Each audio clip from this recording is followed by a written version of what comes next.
சங்கதி 24 செய்திகளோடு இணைந்திருக்கிறீர்கள். விரிவான செய்திகளுக்கு செல்ல முன்னதாக முதலில் இன்றைய நாளுக்கான தலைப்புச் செய்திகள். மட்டக்களப்பில் முச்சக்கர வண்டியின் பாடல் பெட்டிக்குள் கைவிட்ட போலீஸ் அதிகாரிக்கு காத்திருந்த அதிர்ச்சி. ஹோட்டலுக்கு பின்னால் மண்ணை தோண்டுமாறு வாக்குமூலம். பாடசாலை அதிபர் ஒழித்து வைத்த போதைப் பொருட்கள். போலீஸ் சீருடைகளுடன் இருவர் கைது. பாரிய குற்றச்செயல்களுக்காக போலீசாக மாறியது இவர்களா? பத்மியுடன் புகைப்படம் எடுத்தேன், ஆனால் அவர் எனக்கு தெரியாது. கை கழுவினார் நடிகை ஸ்ரீமாலி பொன்சேகா.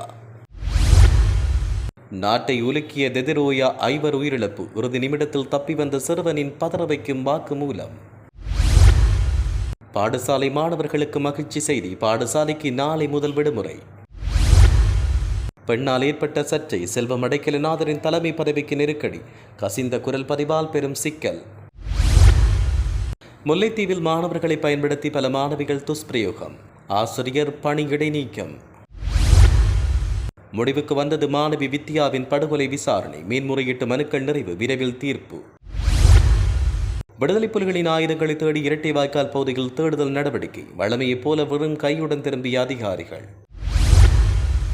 மஹிந்தவின் குடும்பத்துக்கு அடுத்த அதிர்ச்சி செய்தி. சிக்கிக் கொண்டார் பெசுல் ராஜபக்ஷ. தொடர்வன விரிவான செய்திகள். மட்டக்களப்பு சென்ற முச்சக்கர வண்டியில் சூட்சுமமாக மறைத்து வைத்து கசிப்பு கடத்திய நபர் ஒருவரை ஏராவூர் சவுக்கடி பகுதியில் வைத்து நேற்று மாலை கிழக்கு மாகாண குற்றத்தடுப்பு பிரிவு போலீசாரை கைது செய்தனர். போயா தினத்தில் ஏராவூரில் இருந்து மட்டக்களப்பு சென்ற முச்சக்கர வண்டியில் கசிப்பு கடத்தப்பட்டது. அத்துடன் சந்தேக நபரிடமிருந்து 20 லிட்டர் கசிப்பை மீட்டுள்ளதாக போலீசார் தெரிவித்துள்ளனர். கிழக்கு மாகாண குற்றத்தடுப்பு பிரிவு போலீசாருக்கு கிடைத்த தகவல் ஒன்றினை தொடர்ந்து கிழக்கு மாகாண பிரதி போலீஸ் மாதிபரின் வழிகாட்டலில் நேற்று ஏராவூர் சவுக்கடி வீதியில் போலீசில் கண்காணிப்பில் ஈடுபட்டது. இதன்போது முச்சக்கர வண்டியை நிறுத்தி சோதனையிட்ட போது முச்சக்கர வண்டியில் பொருத்தப்பட்ட ஒலிவாங்கி பெட்டிக்குள் உள்ளே சூட்சமாக மறைத்து வைக்கப்பட்ட 20 புத்தல் கசிப்பை கைப்பற்றியதோடு முச்சக்கர வண்டியின் சாரதியை போலீசார் கைது செய்துள்ளனர். கெரோயின் போதைப்பொருளுடன் கைது செய்யப்பட்ட பாடசாலை அதிபரின் மனைவியான தேசிய மக்கள் சக்தி பாலியகுட நகரசபை உறுப்பினர் டிஸ்னா நிரஞ்சலா தனது பதவியை விட்டு விலக உள்ளதாக தெரிவிக்கப்படுகிறது. கணவன் கைது செய்யப்பட்டதை தொடர்ந்து நகரசபை உறுப்பினர் பாலியகுட இல்லம் காவல்துறையால் சோதனைக்குட்படுத்தப்பட்டுள்ளது. இருப்பினும் சம்பந்தப்பட்ட வீட்டில் போதைப்பொருள் கடத்தல் தொடர்பான எவ்வித சந்தேகத்துக்கிடமான நடவடிக்கையும் கண்டறியப்படவில்லை. சந்தேக நபர் அதிபரின் மகனும் கடந்த 30ஆம் தேதி 20 கிராம் கெரோயினுடன் கைது செய்யப்பட்ட நீதிமன்றில் முற்படுத்தப்பட்ட நிலையில் விளக்கமறியலில் வைக்கப்பட்டார்.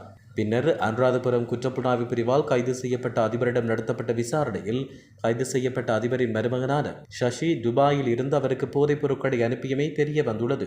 இவ்வாறான பின்னணியில் தேசிய மக்கள் சக்தியின் உயர்மட்ட உறுப்பினர்கள் இந்த விடயத்தில் கவனம் செலுத்தியுள்ளனர். குறிப்பாக இதன்படி சந்தேக நபரின் மனைவியான பாலியகுட நகரசபை உறுப்பினர் பதவி விலகுவது மிகவும் பொருத்தமானது என்றும் அவர்கள் தெரிவித்தனர். களுத்துறையில் போலீஸ் அதிகாரிகளுக்கு வழங்கப்பட்ட சீருடைகளை போன்ற சீருடைகளை வேறு தரப்புக்கு விற்பனை செய்ததாக கூறப்படும் 2 சந்தேக நபர்கள் மேல் மாகாண தெற்கு குற்றப்பிரிவினரால் கைது செய்யப்பட்டனர். பாணந்துறை மற்றும் பண்டாரகமவைச் சேர்ந்த 38 மற்றும் 39 வயதுடைய இருவரே கைது செய்யப்பட்டுள்ளனர். கொரணை காவல்துறை சிறப்பு அதிரடிப்படைக்கு கிடைத்த தகவல் ஒன்றின் அடிப்படையில் அனுமதியின்றி இலங்கை போலீசுக்கு சொந்தமான சீருடைகள் மற்றும் சீருடைகளின் பகுதிகளை சட்டவிரோதமாக வைத்திருந்தமைக்காக இந்த இருவரும் கைது செய்யப்பட்டுள்ளனர். போலீசார் நடத்திய விசாரணையின் போது இந்த சந்தேக நபர்கள் குறிப்பிட்ட போலீஸ் சீருடைகளை வேறு தரப்புக்கு விற்பனை செய்தவை தெரிய வந்துள்ளது. கைது செய்யப்பட்டுள்ள சந்தேக நபர்கள் நீதிமன்றில் ஆஜர்படுத்தப்பட்டுள்ளனர். மேற்கு மாகாண தெற்கு குற்றப்பிரிவு மேலதிக விசாரணைகளை மேற்கொண்டு வருகிறது. போதைப்பொருள் குற்றவாளியான கெகல்பத்ர பத்மியுடன் புகைப்படம் எடுத்தேன் என்றும் எனினும் பத்மிவி தனக்கு தெரியாதென்றும் நடிகை ஸ்ரீமாலி பொன்சேகா தெரிவித்தார். அவருக்கு விசாரணைக்கு அழைப்பு விடுக்கப்படாத போதிலும் நடிகை ஸ்ரீமாலி பொன்சேகா தானாக சென்று சிஐடிக்கு சென்று இது தொடர்பில் விளக்கம் அளித்துள்ளார். 2022 துபாய் புத்தாண்டு விழாவுக்கு என்னுடைய சொந்த செலவில் சென்றேன். அன்று லட்சக்கணக்கான மக்கள் இருந்தனர். அந்த பெயர் கொண்ட நடிகைகளும் இருந்தனர். நான் பத்மியுடன் புகைப்படம் எடுத்திருக்க வேண்டும், ஆனால் பத்மி என்று எனக்கு தெரியாது என்று அவர் தெரிவித்தார். துபாய் எனக்கு 2வது வீடை போன்றது. எனக்கு அங்கு ஒரு தொழில் இருக்கிறது. பத்மியை சந்திக்க நான் துபாய்க்கு செல்லவில்லை. எனக்கு நிறைய பணம் இருக்கிறது. எனக்கு யாருடைய உதவியும் தேவையில்லை. நான் கஷ்டப்பட்டு என்னுடைய பெயரை உருவாக்கி இருக்கிறேன். பலர் அந்த பெயரை கெடுக்க முயற்சிக்கிறார் என்றும் அவர் இதன் பொழுது கருத்து வெளியிட்டார். சிலாபத்தில் அமைந்துள்ள தெதிரோயாவில் நீராடச் சென்ற சிறுவர்கள் 2 உட்பட 5 பேர் உயிரிழந்துள்ளனர். கிரிபத்குட பிரதேசத்தில் இருந்து சுற்றுலா சென்ற குழுவில் இருந்து 10 பேர் நேற்று பிற்பகல் தெதிரோயாவின் பாலத்தின் கீழ் குளித்துக் கொண்டிருந்த போது இந்த அனர்த்தம் ஏற்பட்டுள்ளது. இதன்போது 5 பேர் நீரில் மூழ்கியுள்ளனர். அவர்களில் 4 சம்பவ இடத்தில் உயிரிழந்தனர். மற்றொருவர் வைத்தியசாலையில் அனுமதிக்கப்பட்ட பின் உயிரிழந்தனர். உயிரிழந்தவர்கள் மாபோல மற்றும் கிரான்பாஸ் பிரதேசத்தைச் சேர்ந்த 12, 16, 19 மற்றும் 27 வயதுடையவர்கள் என்று தெரிவிக்கப்பட்டுள்ளது. 2025ஆம் ஆண்டுக்கான அரசு மற்றும் அரசு அங்கீகாரம் பெற்ற தனியார் பாடசாலைகளில் 3ஆம் தவணையின் முதல் கட்டம் நாளை முடிவடையும் என கல்வி அமைச்சு அறிவித்துள்ளது.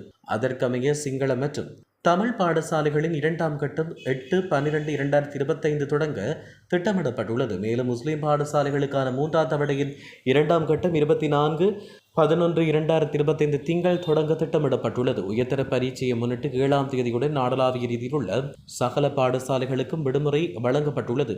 அதற்கமைய டிசம்பர் 8ஆம் தேதி பாடசாலைகளின் கற்றல் கற்பித்தல் செயற்பாடு மீளவும் ஆரம்பிக்கப்படும் என கல்வி அமைச்சு அறிவித்துள்ளது.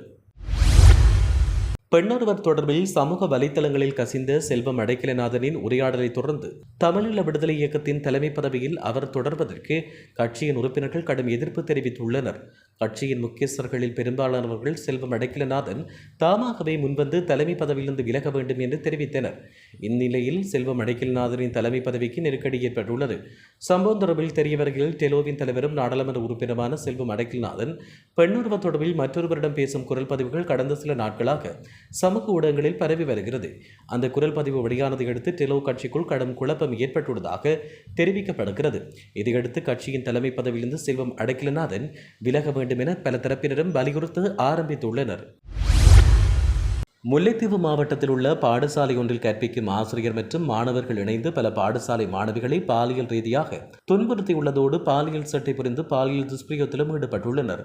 ஆசிரியர் அபிவிருத்தி உத்தியோகத்தர் பதவிக்காக நியமிக்கப்பட்டு ஆசிரியர் சேவையில் ஈடுபடுத்தப்பட்டு வந்த நிலையில் குறித்த ஆசிரியர் மற்றும் மாணவர்கள் சிலர் இணைந்து மாணவர்கள் பலரின் நிர்வாண புகைப்படங்களை வைத்து அச்சுறுத்தி அவர்களை பாலியல் துஷ்பிரயோகம் செய்த சம்பவங்கள் பதிவாகியுள்ளன. இவ்வாறு ஆசிரியரும் மாணவர்கள் சிலரும் செய்த சேட்டையை முல்லைத்தீவு இளைஞர்கள் கண்டறிந்து ஆசிரியர் மற்றும் மாணவர்களின் தொலைபேசியை எடுத்து பார்வையிட்டனர். அதன்பொழுது பல மாணவிகளின் நிர்வாண வீடியோக்கள், மாணவிகளின் நிர்வாக புகைப்படங்கள் மற்றும் மாணவிகளுடன் தவறான முறையில் நடந்து கொண்ட வீடியோக்கள் இருப்பதை அவதானித்து அதை சோதனை செய்தபோது அந்த ஆசிரியர் மாணவர்களும் இந்த செயற்பாடுகளில் தொடர்பு கொண்டிருந்தமே தெரிய வந்துள்ளது. ஆசிரியர் குறிப்பிட்ட மாணவர்களை பயன்படுத்தி மாணவிகளை காதல் வலையில் விடுத்தி அவர்களினூடாக மாணவிகளின் நிர்வாண புகைப்படங்களை பெற்று ஆசிரியரும் அந்த மாணவிகளை பாலியல் துஷ்பிரயோகத்துக்கு உட்படுத்திய சம்பவம் உறுதிப்படுத்தப்பட்டுள்ளது. இவ்வாறான பின்னணியில் இந்த ஆசிரியரின் தொலைபேசியில் இருந்து ஆவணங்கள் போலீசாருக்கு வழங்கப்பட்டதை தொடர்ந்து விடயம் தொடர்பில் பாதிக்கப்பட்ட பெண்கள் சிலரை போலீசார் விசாரணைக்கு அழைத்தனர். குறித்த ஆசிரியர் கடந்த 2 வருடங்களுக்கு முன்னர் இவ்வாறு மாணவிகளுடன் தவறாக நடக்க முற்பட்ட நிலையில் பணியிடை நீக்கம் செய்யப்பட்டு விசாரணைகள் ஆரம்பிக்கப்பட்டன. அந்த வகையில் விசாரணையின் முடிவில் அவர் நேற்றைய தினம் பணி நீக்கம் செய்யப்பட்டுள்ளார். 2015ஆம் ஆண்டு பெரும் சர்ச்சையினை ஏற்படுத்திய யாழ்ப்பாண பாடசாலை மாணவி சிவலோகநாதன் வித்யா கடத்தப்பட்டு படுகொலை செய்யப்பட்ட சம்பவம் தொடர்பில் மரண தண்டனை விதிக்கப்பட்ட பிரதிவாதிகள் தாக்கல் செய்த மேன்முறையீட்டு மனுக்கள் மீதான விசாரணை இன்று நிறைவடைந்துள்ளது. இந்த குற்றச்சாட்டுக்காக குற்றவாளிகளுக்காக காணப்பட்ட மரண தண்டனை விதிக்கப்பட்ட சுவிஸ்குமார் உட்பட ஏனைய பிரதிவாதிகளால் தாக்கல் செய்யப்பட்ட மேன்முறையீட்டு மனுக்களின் மீதான விசாரணை நிறைவு செய்யப்பட்டுள்ளது. இதையடுத்து உயர்நீதிமன்றம் இந்த வழக்கின் தீர்ப்பை ஒத்திவைத்து உத்தரவிட்டுள்ளது. முல்லைத்தீவு மாவட்டத்தில் விடுதலை புலிகளின் ஆயுதங்களை தேடி அகழ்வு நடவடிக்கை ஒன்று நேற்று முன்தினம் முன்னெடுக்கப்பட்டது. முல்லைத்தீவு மாவட்டத்தின் சாலை வீதியில் வலைஞர் மடம் சந்தைக்கரையில் விடுதலை புலிகளின் ஆயுதங்கள் புதைத்து வைத்திருப்பதாக கொழும்பு குற்றப்புலனாய்வு பிரிவுக்கு கிடைத்த இரகசிய தகவலுக்கமைய நீதிமன்ற அனுமதியுடன் குறித்த அகழ்வு நடவடிக்கை முன்னெடுக்கப்பட்டது. கனரக இயந்திரம் கொண்டு குறித்த பகுதி 15 அடிக்கு மேல் தோண்டியும் எதுவும் கிடைக்காத நிலையில் அகழ்வு பணியை கைவிட்டனர். குறித்த பகுதிக்கு அண்மையில் ஏற்கனவே பாரிய படைமுகாம் ஒன்று போரின் பின்னர் அமைந்திருந்தமை குறிப்பிடத்தக்கது. முன்னாள் அமைச்சர் பசில் ராஜபக்ஷ அரசு நிதியை தவறாக பயன்படுத்தியதாக கூறப்படும் குற்றச்சாட்டு தொடர்பில் கையூட்டல் மற்றும் ஊழல் ஒழிப்பு ஆணைக்குழு விசாரணைகளை ஆரம்பித்துள்ளது. பசில் ராஜபக்ஷ 2010 முதல் 2015 வரையான காலப்பகுதியில் 1.3 பில்லியன் ரூபாவுக்கும் அதிகமான நிதியை தவறாக பயன்படுத்தியதாக குற்றம் சாட்டப்பட்டது. கையூட்டல், ஊழல் மற்றும் விரயத்துக்கு எதிரான பிரஜைகள் சக்தி அமைப்பின் தலைவர் காமந்த துஷார் இந்த குற்றச்சாட்டை முன்வைத்தார். இந்த முறைப்பாட்டுக்கு அமைய இந்த விசாரணை ஆரம்பிக்கப்பட்டுள்ளது.